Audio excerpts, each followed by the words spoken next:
कि हम किस तरह से पेशेंट को घर पर ही ड्रिप लगा सकते हैं। तो दोस्तों जो है ड्रिप मुख्तलिफ वजूहात की बिना पर जो है रिकमेंड की जाती है डॉक्टर्स की तरफ से। हो सकता है कि पेशेंट के जिस्म में नमकियात और पानी की बहुत कमी हो चुकी हो, या उसको ग्लूकोज लगना हो क्योंकि उसको बहुत नाताकती हो चुकी हो, या हो सकता है कि हमें कोई मेडिसिन देनी हो लेकिन उसको स्लो स्लो देना हो, तो इसलिए हम उसको ड्रिप में डालकर उसको दें। तो ड्रिप जो है मुख्तलिफ साइजेस की बड़ी छोटी हो सकती हैं, लेकिन तरीकाकार सबका सेम ही है। तो इस वीडियो के अंदर हम तफसील से सीखेंगे कि किस तरह से हम पेशेंट को घर पर ही जो है वो लगा सकते हैं। घर पर जब हम ड्रिप लगाएं तो उसके काफी ज्यादा फायदे हैं। जब डॉक्टर रिकमेंड कर रहा है, आपको अलाउड कर रहा है कि आपका ये ट्रीटमेंट 10 दिन 5 दिन इतने दिन चलना है, तो मरीज को हॉस्पिटलाइज करने की बजाय अगर हम उसको घर में ले जाते हैं, वहां पर उसको वही मेडिसिन एज डॉक्टर प्रिस्क्राइब्ड उसको हम दे देते हैं, तो उससे पेशेंट काफी कंफर्टेबल भी रहता है। और ये इतना मुश्किल काम नहीं है, काफी हद तक सिंपल आसान है। कोई भी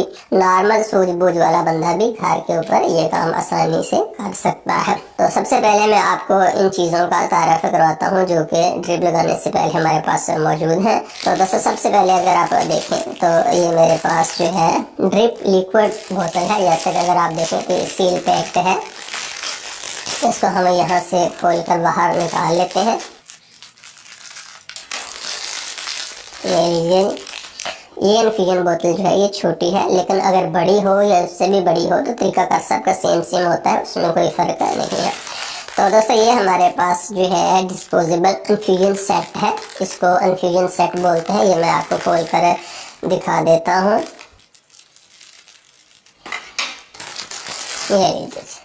ये दोस्तों हमारा इन्फ्यूजन सेट है। मैं आपको बता देता हूँ कि ये जो इसका एरिया है जो यहाँ पर इस बोतल के अंदर डाला जाता है, इसको स्पाइक बोलते हैं। ये जो है एरिया जहाँ पर हमें लिक्विड नजर आता है, इसको ड्रिप चैम्बर बोलते हैं। ये नीचे वाली जो नाली है ये ट्यूबिंग है, ये सारी ट्यूबिंग है। और ये जो है रोलर क्लैंप है, जिससे हम ड्रिप की स्पीड को कम ज्यादा कर सकते हैं। एंड पर अगर आप दोस्तों देखें तो ये नीडल है, ये कनेक्टर है, और ये जो आप देख रहे हैं ये वाली जगह, इसको बोलते हैं इंजेक्शन साइड। यानी कि अगर हम इंजेक्शन देना हो तो हम यहाँ से पीछे से बंद करके इस चीज को, रोलर क्लैंप को बंद करके हम यहाँ से भी इंजेक्शन नीडल इसके अंदर डालकर दे सकते हैं। और इसके अलावा जब पेशेंट को ड्रिप चल ना रही हो तब हम यहाँ से ट्यूबिंग को दबाकर इसको यूं दबाएंगे तो उससे भी आगे प्रेशर बढ़ता है। दबाएंगे, फिर इसको छोड़ देंगे, फिर इसको दबा लेंगे, फिर यूं करेंगे, तो उससे जो है आगे प्रेशर बढ़ता है, जिससे अगर कोई क्लॉटिंग वगैरह हो तो खुल जाती है। ये भी हम प्रैक्टिकल करके देखेंगे। तो ये हमारा इन्फ्यूजन सेट है। उसके बाद दोस्तों देखिए, हमने क्योंकि इंजेक्शन जो देना है वो कॉम्प्लिकेटेड इन्फेक्शन के लिए देना है, तो इस बॉक्स के अंदर हमारी इंजेक्शन वायल है, उसको हम तैयार करते हैं। सबसे पहले हम इंजेक्शन को बाहर निकालते हैं। इसके अंदर से 2 वाटर और एक इंजेक्शन वायल निकली है। इंजेक्शन वायल के ऊपर से ये जो ढक्कन है इसको ये रिमूव कर दीजिए।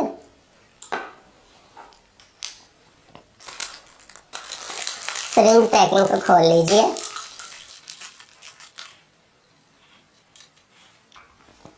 इंजेक्शन एम्प्यूल को अब तोड़ते हैं। इंजेक्शन एम्प्यूल को तोड़ना काफी आसान है। आप अपने बाएं हाथ के अंदर एम्प्यूल को पकड़ लीजिए और जो दायां हाथ है उसकी जो इंडेक्स फिंगर है, इसकी जो पतली सी जगह आप देख रहे हो ना, ये पतली होती है, यहाँ से मोटी लेकिन यहाँ से बहुत पतली नेक है, इस नेक के अंदर डाल दीजिए, इसके साथ में रख दीजिए और इसको पकड़कर अब अंगूठे से इस जगह के ऊपर प्रेशर दीजिए और इससे ऊपर को कीजिए।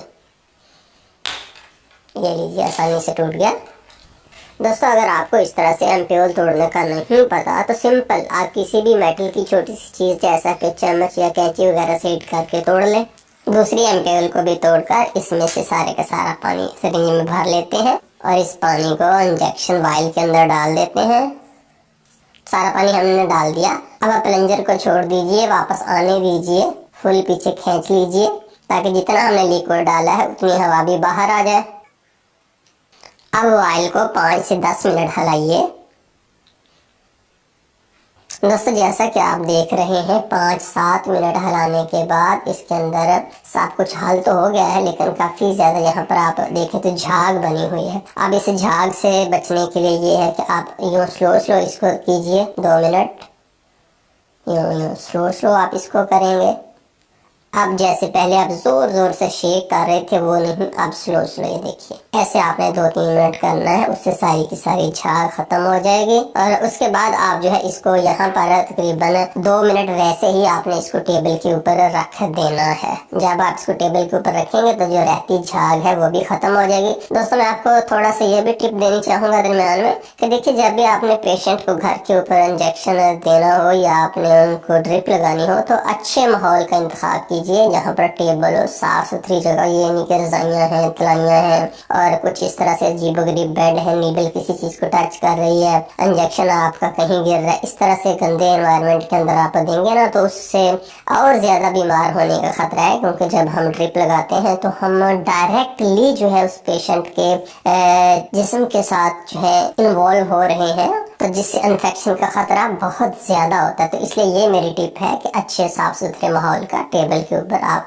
सब कुछ अपना रखें और अपना इंजेक्शन जो है या ड्रिप जो है उसको प्रिपेयर करें। जैसे कि अगर आप देखें तो अब मैंने रख दिया है, तो अब उसके बाद देखिए किसी तरह का यहाँ पर जो है पाउडर भी नहीं है और ये मुकम्मल तौर पर हल हो चुका है। इस बात को आपने इत्मीनान करना है। अब हम अपना नेक्स्ट प्रोसेस करते हैं। दोस्तों ये हमारी ड्रिप बोतल है, इसको हमने लटकाना है। सबसे पहले इसके ऊपर ये जो लगी हुई है क्लिप, इसको आप सीधा कर लीजिए और अब हमने इसको लटका देना है। किस तरफ लटकाना है? जिस तरफ पेशेंट के कनोला लगा हुआ है, कैनोला जिस तरफ लगा है उस तरफ 4 पाई के आप इसको लटका दीजिए। चाहे आप इसको छत से रस्सी डालकर लटका दीजिए, किसी 4 पाई पर लटका दीजिए, किसी और चीज से हैंग कर दीजिए, रस्सी से लटका दीजिए, आपके ऑप्शन है, तमाम ऑप्शन आपके पास मौजूद है। लेकिन थोड़ा सा इस बात को इत्मीनान कीजिए कि ये पेशेंट से कम कोई 1 गज ऊपर जितनी आपकी ट्यूबिंग की लंबाई है होना चाहिए। क्योंकि ये जो बॉटल्स होती हैं ये ग्रेविटी के थ्रू काम करती हैं। अगर ऊंची होगी, ग्रेविटी अपना काम करेगी, तब ही ये जो है चलेगी। अदरवाइज अगर ये पेशेंट से नीचे है तो फिर इसके चलने का सवाल ही पैदा नहीं होता। तो यहाँ पर देखिए मैं ये स्टैंड लेकर आया हूँ, इसके ऊपर मैंने इसको यूँ लटका दिया। उसके बाद दोस्तों आप अपना इन्फ्यूजन सेट लीजिए। जैसे कि देखें ये मेरे हाथ में इन्फ्यूजन सेट है और ये जो रोलर क्लम्प है ना, इससे आपने इसको मुकम्मल तौर पर यहाँ से बंद कर देना है। ये लीजिए फुल आपने इसको बंद कर देना, ठीक है। उसके बाद आप यहाँ से ये कैप उतारिए, कैप उतर गई। इस बोतल को आप उतार कर यूं कीजिए, यूं इस तरह से नीचे से करके यहाँ से आपने इसके अंदर डाल देना है। अगर आप यूं करके डालोगे तो लिक्विड जो है पहले ही नीचे जो है आ जाएगा, इसलिए अक्सर लोगों को पता नहीं चलता। इसको यूं करके फिर यहाँ से डालना है। डालना इस तरह यहाँ पर भी आप डाल सकते हैं, यहाँ पर भी साइडों पर भी, और यूं सेंटर में भी आप डाल सकते हो। लेकिन आपने कोशिश करनी है कि आपने इसको सेंटर में डालना है, क्योंकि अगर आप सेंटर में डालोगे तो आपका सारी की सारी जितना भी लिक्विड है इसके अंदर लग जाएगा। जब आप साइडों पर डालेंगे तो थोड़ा सा बचा हुआ रहता है। तो ये लीजिए, यहाँ पर रख के इसको आप दबा दीजिए स्पाइक को।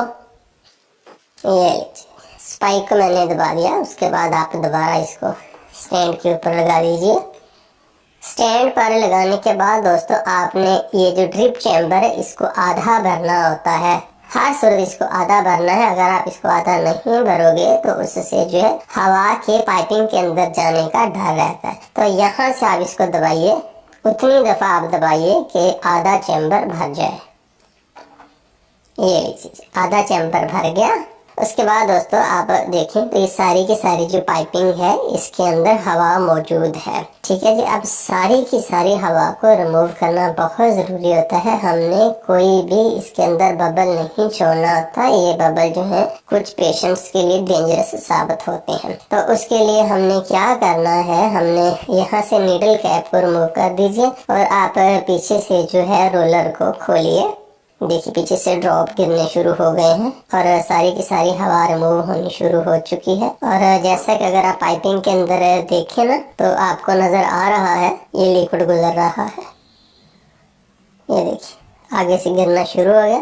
जब ये गिरना शुरू हो जाए तो इसका मतलब ये है कि अब नो मोर एयर। लेकिन उसके बाद भी आपने यकीनी बनाना है सारी की सारी पाइपिंग को मैनुअली देखिए कि कहीं पर उसके अंदर कोई बबलिंग इस तरह का कोई सीन तो नहीं है। जैसा कि मैं सारी पाइपिंग को देखिए इसके अंदर किसी तरह की हवा नहीं है। तो अब हमारा मसला हल हो चुका है। अब हम यहाँ से क्लम्प से मैं इसको बंद कर देता हूँ।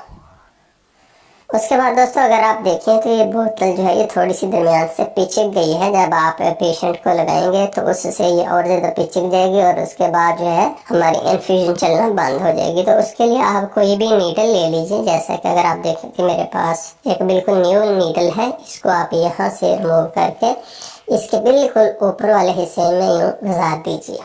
उससे ये जो पिचकी हुई है वो भी खत्म हो जाएगी और उसके बाद ड्रिप जो है आसानी से लग जाएगी। क्योंकि ये जो बोतल है थोड़ी सी सख्त प्लास्टिक की होती हैं, ये आमतौर पर नहीं लगती। अगर आसानी से लग रही है फिर तो ठीक है, अदरवाइज अगर नहीं लग रही तो एक नीडल को यहाँ पर डाल दीजिए। उसके बाद दोस्तों ये हमारा इंजेक्शन है, इसको हमने इस बोतल में डालकर जो है पेशेंट को लगाना है। तो देखिए मेरे पास वही सिरिंज है, इसके अंदर हवा भी वही है जो कि मैंने पहले पीछे को खींचा था ना, जैसे कि आपने वीडियो के पहले हिस्से में देखा था। अब मैंने इसको यहाँ से सीधे इसके अंदर यूँ डालना है और वही हवा इसके अंदर एजेक्ट कर देनी है। पहले एजेक्ट करने के बाद मैं सिरिंज को यूँ नीचे को कर लेता हूँ, ऊपर को कर लेता हूँ, तो इसकी नीडल नीचे को हो जाएगी। तो प्लंजर को मैं छोड़ता हूँ। तो जैसा कि अगर आप देखें तो प्लंजर खुद ही पीछे को जाना शुरू हो गया और इसके अंदर सारे का सारा इंजेक्शन जो है वो भरा जा रहा है इस वायल से।